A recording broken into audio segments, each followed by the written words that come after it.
बोल सियापति रामचंद्र की, पवन सुत हनुमान की, उमापति महादेव की, बोलो जी भाई सब संतन की, सनातन हिंदू धर्म की, गो माता की, भारत माता की, छत्रपति शिवाजी महाराज की जय भवानी, जय भवानी, जय श्री राम, जय जय श्री राम।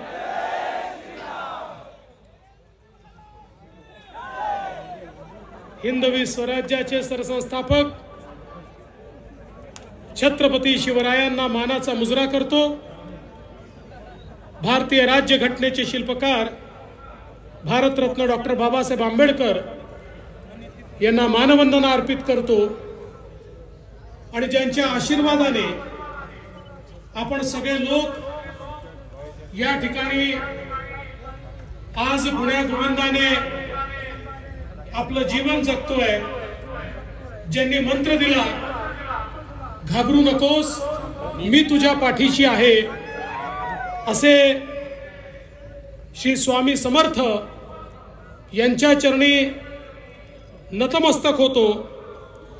आजच्या कार्यक्रमामध्ये मंचावर उपस्थित राज्याचे महसूल मंत्री श्री राधाकृष्ण विखे पाटील जी, आपले खासदार सन्माननीय डॉक्टर जयसिद्धेश्वर महास्वामी जी, माजी मंत्री सुभाष बापू देशमुख जी, आपल्या अक्कलकोटचे कार्यसम्राट आणि पाणीदार आमदार सचिन कल्याण शेट्टी जी, बार्शीचे आमदार राजाभाऊ राऊत, पंढरपूरचे आमदार समाधानजी अवताडे, सन्माननीय आमदार रणजितसिंहदादा मोहिते पाटील, आमदार रामभाऊ सातपुते, माजी खासदार अमरजी साबळे, शहाजी पवार, नरेंद्र काळे, राजाभाऊ सरवदे, संजयजी देशमुख, अविनाश मडीखांबे, रामप्पा चिवडशेट्टी, मोतीराम राठोड, त्याचप्रमाणे शुशक जोजन, चेतन सिंग केदार, मंचावर उपस्थित सर्व मान्यवर आणि या ठिकाणी विराट संख्येने उपस्थित असलेल्या माझ्या सर्व माता भगिनी आणि बंधूंनो, खरं म्हणजे जिथपर्यंत माझी नजर जाते मला लोकच लोक दिसत आहेत।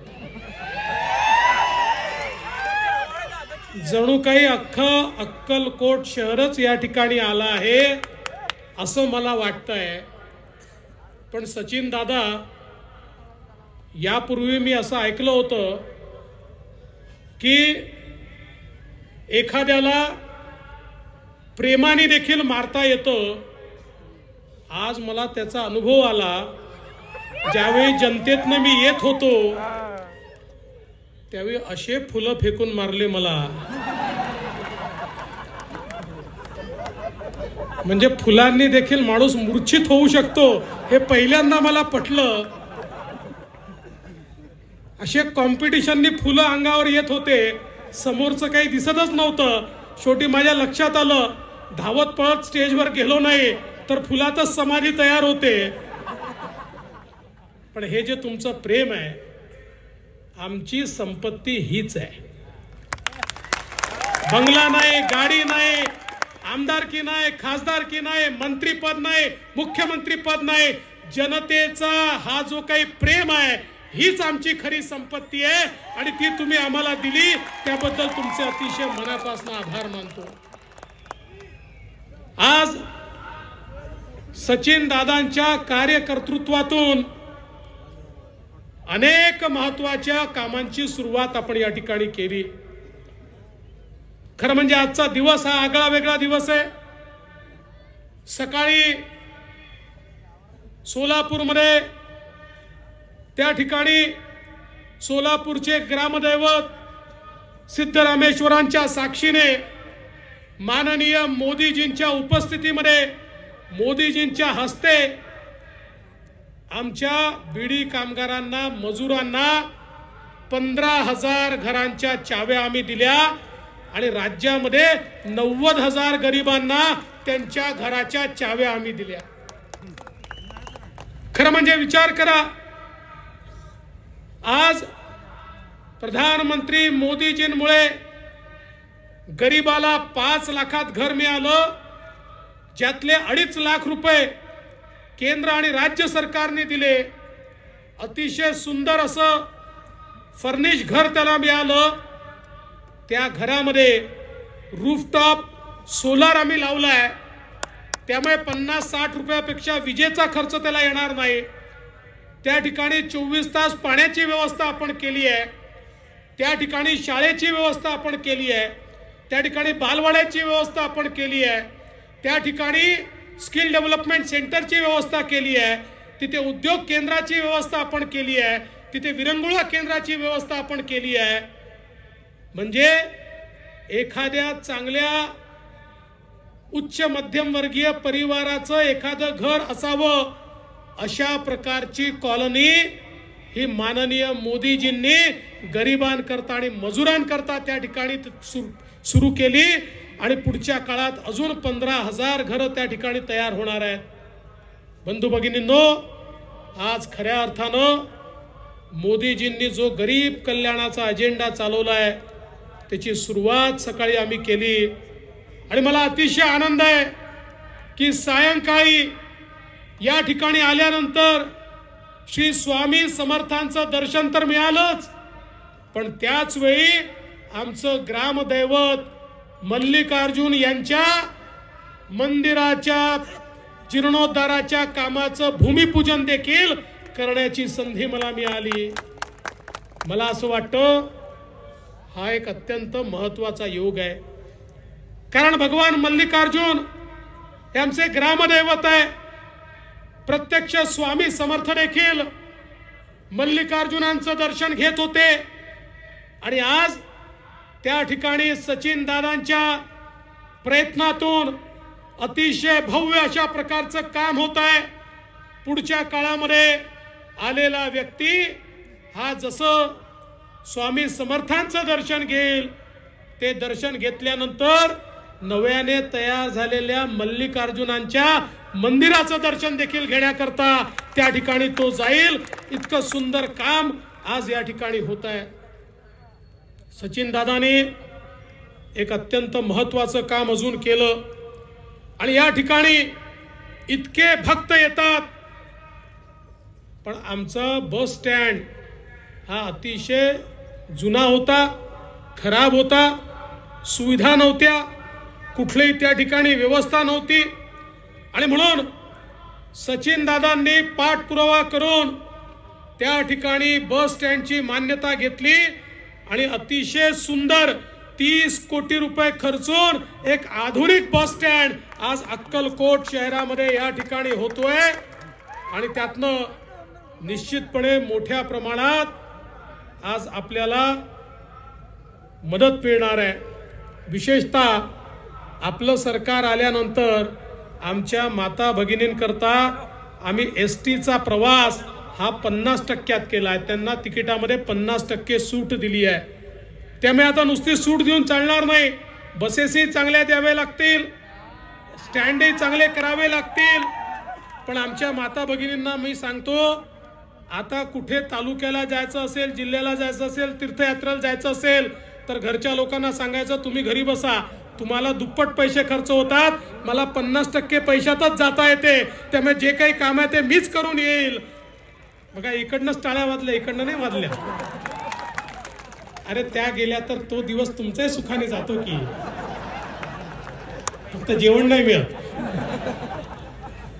पण मला हा आनंद आहे, आज तुम्ही या अक्कलकोट मध्ये आमदार झाल्यापासून खऱ्या अर्थानं सचिन कल्याण शेट्टी यांनी जे काम केलंय, त्याला संधी तर तुम्हाला आम्ही देऊ शकतो, संधी अनेकांना मिळते, पण संधीचं सोनं केलं पाहिजे हे फार कमी लोकांना समजतं. ते तुम्हाला समजलं आणि म्हणून तुम्ही संधीचं सोनं केलं. 27 वर्ष एकरूप उपसा सिंचन योजना रखडली होती, 27 वर्ष. आणि सचिन दादांनी त्या योजनेला केवळ चालनाच दिली नाही, तर या ठिकाणी पहिल्यांदा अक्कलकोट पर्यंत पाणी पोहोचवण्याचं काम हे सचिन दादांनी या ठिकाणी केलं. 412 कोटी रुपये त्याला मिळाले. आणि म्हणूनच आता सचिन दादाला पाणीदार आमदार म्हणतात, पाणीदार आमदार. आणि काळजी करू नका, 5-7-8 वर्षात 1 वर्ष उजनीला असं येतं की थोडं पाणी कमी असतं, त्यामुळे यावेळेस पूर्ण क्षमतेने पाणी तुम्हाला मिळालं नाही. पण मल्लिकार्जुनाच्या कृपेनं आणि स्वामी समर्थांच्या आशीर्वादानं पुढच्या वर्षी इतकं पाणी येईल की पूर्ण 17,000 हेक्टर जमीन ही सिंचनाच्या खाली असेल. आणि आमच्या अक्कलकोट तालुक्याचं चित्र देखील आपल्याला निश्चितपणे बदललेलं पाहायला मिळेल. खरं म्हणजे आपण बघा, केंद्र सरकार, राज्य सरकारने मोठ्या प्रमाणात इकडे कामं केली. अक्कलकोट सोलापूर रस्ता असेल 807 कोटी रुपयाचा रस्ता, अक्कलकोट गाणगापूर 200 कोटी रुपयाचा रस्ता, अक्कलकोट नळदूर तुळजापूर 175 कोटी रुपयाचा रस्ता, केंद्रीय मार्ग निधीमध्ये 125 कोटी रुपये, ग्राम सडक मध्ये 37 कोटी रुपये. इतका निधी सचिन दादांच्या प्रयत्नातून आणि आमच्या नेत्यांच्या, खासदारांच्या प्रयत्नातून आज या ठिकाणी आलाय. आणि आता तुम्ही सांगितलं अक्कलकोट तळवळ कोरसेगाव हा रस्ता, मी तुम्हाला आजच शब्द देतो, हा रस्ता हॅम मध्ये येईल आणि हा रस्ता देखील आम्ही येत्या काळामध्ये पूर्ण करू. एखादी मागणी सचिन दादांनी केली, आम्ही ती कधीच खाली पडू देत नाही.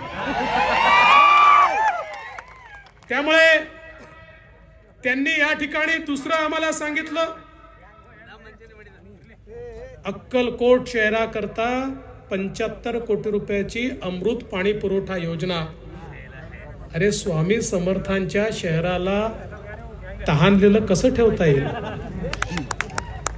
आणि इथे इतके लोक येतात, त्यांना तहानलेलं कसं ठेवता येईल?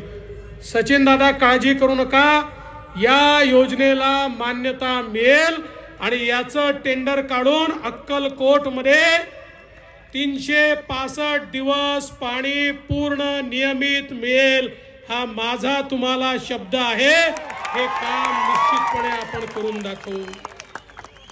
आणि एवढंच नाही तर देगाव एक्सप्रेसची देखील तुम्ही आमच्या या ठिकाणी सिंचन योजनेची मागणी केली आहे. मागणीचं नाव एक्सप्रेस आहे, पण चालते गोगलगाईच्या पावलाने. पण आमचे बापू सुभाष बापू आणि सचिन दादा, आता दोघांचा जोर लागल्यावर काही थांबू शकता? सुभाष बापू ताकदवर नेते आणि सचिन दादा युवा नेते, या दोघांची ताकद लागल्यानंतर या देगाव एक्सप्रेसला देखील 300 कोटी रुपये देण्याचा शब्द मी तुम्हाला आजच देतो. हे काम देखील खासदार साहेब, तुम्ही देखील मला पत्र दिलं होतं, हे काम देखील या ठिकाणी करण्यात येईल, हा विश्वास मी आपल्याला देतो. खरं म्हणजे येत्या काळामध्ये अनेक कामं आपल्याला करायची आहेत. समाधान दादा, पंढरपूरचा कॉरिडॉर आपल्याला करायचा आहे. आई तुळजा भवानीच्या क्षेत्राकरता आपण 1328 कोटी रुपयाचा आराखडा मंजूर केलेला आहे. आणि एवढंच नाही तर आता शक्तीपीठ महामार्ग आपण तयार करतोय. नागपूर पासून गोव्यापर्यंत जो महामार्ग माहूर, तुळजापूर, कोल्हापूर, अंबाजोगाई, ज्योतिर्लिंग, पंढरपूर, कारंजा लाड, अक्कलकोट, गाणगापूर, नरसोबाची वाडी, औदुंबर, नांदेड गुरुद्वारा अशा सगळ्या तीर्थक्षेत्रांना जोडणारा समृद्धी महामार्गासारखा आता हा शक्तीपीठ महामार्ग आपण तयार करतोय. आणि या शक्तीपीठ महामार्गामुळे खरं म्हणजे सोलापूर, अक्कलकोट हे अशा महामार्गावर येणार आहे आणि अशा प्रकारची कनेक्टिव्हिटी या ठिकाणी तयार होणार आहे की देशातल्या कुठल्याही भागातनं या ठिकाणी येणं सोपं पडेल आणि इथनं देशातल्या कुठल्याही भागात जाणं सोपं पडेल. मगाशी खासदार साहेबांनी सोलापूरच्या एअरपोर्टचा विषय मांडल्याबरोबर खूप टाळ्या वाजल्या.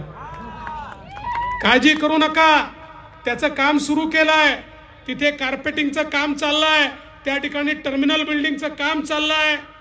हे काम पूर्ण झाल्याबरोबर त्या ठिकाणी विमान उतरवणार आणि सोलापूरकरांना आणि सोलापूर जिल्ह्यातल्या लोकांना विमान प्रवास हा त्या ठिकाणी निश्चितपणे मिळेल, हे आपल्याला मी सांगू इच्छितो. कारण ही जसं मगाशी विखे पाटील साहेबांनी सांगितलं, ही नगरी किंवा हा जिल्हा आध्यात्मिक जिल्हा आहे. हा जिल्हा भक्तिभावाने ओतप्रोत जिल्हा आहे. संपूर्ण महाराष्ट्रातनं प्रत्येक व्यक्तीला ज्या जिल्ह्यामध्ये जायची इच्छा व्हावी असा सोलापूर जिल्हा आहे. आणि म्हणून या जिल्ह्यामध्ये चांगल्यात चांगली कनेक्टिव्हिटी असली पाहिजे, अशा प्रकारचा आमचा प्रयत्न आहे. आज या निमित्ताने खरं म्हणजे आपल्या सगळ्यांना कल्पना आहे, काळ बदललेला आहे, भारत बदललेला आहे. मोदीजींनी नव्या भारताची निर्मिती सुरू केली आहे. आपल्याला कल्पना आहे 22 जानेवारीला अयोध्येमध्ये प्रभू श्रीरामाच्या मंदिरांचं लोकार्पण होत आहे आणि रामललांच्या मूर्तीची प्राण प्रतिष्ठा देखील त्या ठिकाणी होते आहे. हे केवळ मंदिर नाही आहे, हा भारतीय अस्मितेचा हुंकार आहे. 1528 साली बाबराचा सेनापती मीर बाकी यांनी प्रभू श्रीरामांचं मंदिर तोडलं आणि हे मंदिर तोडत असताना त्यांनी तमाम भारतीयांना, तमाम हिंदूंना सांगितलं, अरे बघा, तुमचा राम स्वतःला वाचवू शकत नाही, मी तुमच्या रामाचं मंदिर तोडलं, तुम किस झाड की पत्ती हो, तुम्ही आमचे गुलाम आहात. अशा प्रकारे रामाचं मंदिर तोडून आम्हाला गुलामीचा संदेश त्यावेळी मुघलांनी, बाबराने दिला होता. त्यानंतर सातत्याने या ठिकाणी राम मंदिराचा संघर्ष सुरू होता. या देशामध्ये छत्रपती शिवरायांनी एक नवीन आलेख जगवला. छत्रपती शिवरायांनी देव, देश आणि धर्मासाठी या ठिकाणी लढण्याची एक ऊर्जा आपल्याला दिली आणि त्यातनं हा हिंदू समाज, आमचा भारतीय समाज पेटून उठला. त्याच्यामध्ये लढण्याची इच्छा जागृत झाली आणि त्या ठिकाणी आमच्या सामान्य मावळ्यांनी मोगलांना पराजित करणं सुरू केलं. आमच्या राजमाता अहिल्याबाई होळकरांनी तमाम हिंदुस्थानामध्ये ज्या ज्या ठिकाणी आमची मंदिरं तोडली होती त्या त्या ठिकाणी मंदिरांचा जीर्णोद्धार केला. आमच्या मनामध्ये तरी देखील एक काटा रुतला होता. आमचं आराध्य दैवत प्रभू श्रीराम यांच्या मंदिराच्या जागी एक कलंकाचा ढाचा उभा आहे, जो ढाचा त्या ठिकाणी आम्हाला काट्यासारखा त्या ठिकाणी टोचतोय. आणि म्हणून 6 डिसेंबर 1992ला तो ढाचा खाली आला आणि प्रभू श्रीरामांचं छोटस मंदिर तयार झालं. पण आमचं समाधान नव्हतं. कारण आमचा नारा काय होता? आमचा नारा होता रामलला हम आएंगे, मंदिर भव्य बनाएंगे. आम्हाला भव्य मंदिर हवं होतं. आज देशाचे पंतप्रधान माननीय नरेंद्र मोदीजींनी ते आपलं स्वप्न पूर्ण केलं. 3 वर्षापूर्वी त्या ठिकाणी राम मंदिराचा शिलान्यास झाला आणि आज 22 तारखेला रामलला त्यांच्या हक्काच्या जागेवर त्या ठिकाणी विराजमान होतात. हा केवळ एका मंदिराच्या निर्माणाचा विषय नाही आहे. 500 वर्षाची गुलामगिरी संपते आहे.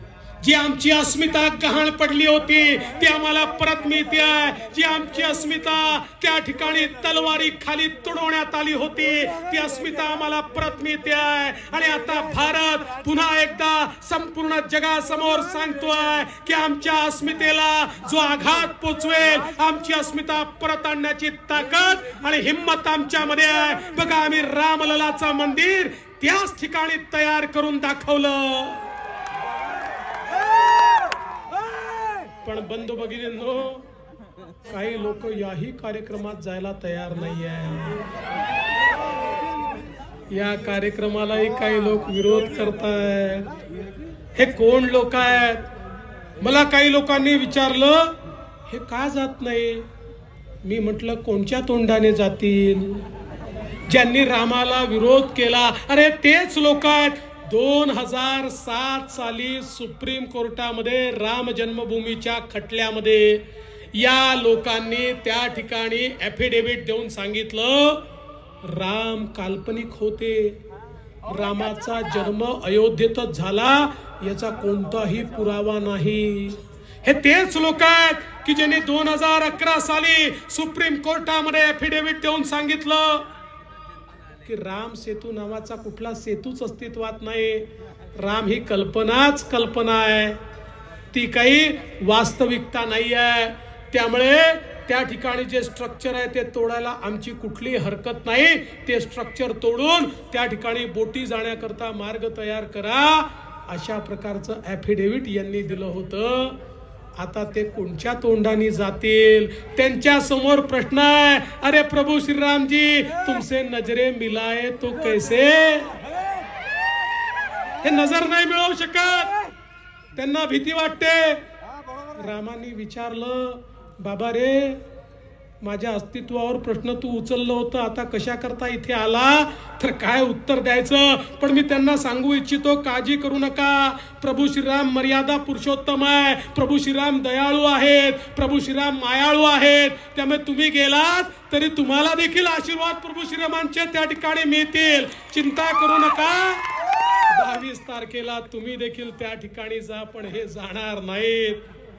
काही लोक वेगवेगळ्या ठिकाणी चालले आहेत. कोणी नाशिकला चालले आहेत, कोणी अजून कुठे चालले आहेत. आता जाऊ शकत नाहीत.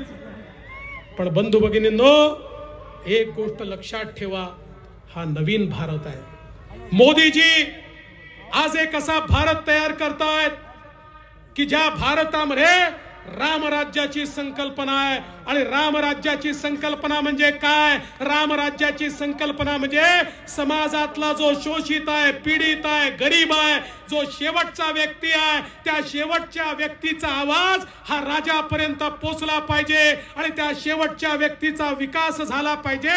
ही रामराज्याची कल्पना आहे. प्रभू श्रीरामांनी अशा प्रकारचं राज्य तयार केलं आणि म्हणून मोदीजींच्या नेतृत्वात आम्ही असा भारत तयार करतोय की ज्या भारतामध्ये शेवटच्या माणसाला, गरीबाला, पीडिताला, शोषिताला, दलिताला, या ठिकाणी आमच्या आदिवासींना, आमच्या ओबीसींना, आमच्या सामान्य माणसाला, आमच्या महिलांना त्या ठिकाणी न्याय मिळेल आणि त्यांच्या जीवनामध्ये परिवर्तन होईल. अशा प्रकारचा भारत हा मोदीजी या ठिकाणी तयार करतायत आणि मोदीजींच्या याच भारताला अनुरूप या महाराष्ट्रामध्ये आमच्या शिंदेजींच्या नेतृत्वात महाराष्ट्राच्या सरकारनं काम सुरू केलं आहे। जनसामान्यांकरता आम्ही काम करतोय, शेतकऱ्यांकरता आम्ही काम करतोय, गरिबांकरता आम्ही काम करतोय आणि म्हणून बंधू भगिनींनो तुमचा आशीर्वाद महत्वाचा आहे।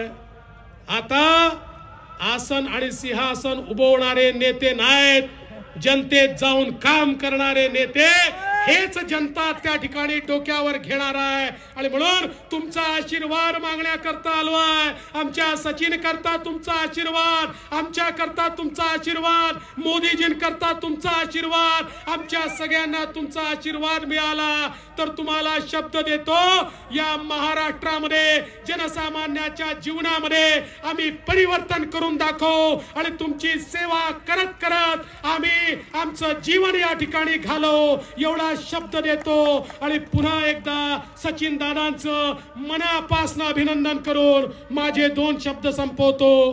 जय हिंद, जय महाराष्ट्र, जय शिवराय। सन्माननीय उपमुख्यमंत्री देवेंद्रजी फडणवीस साहेब, आपलं आम्ही तमाम जनतेच्या वतीनं मनपूर्वक आभार या ठिकाणी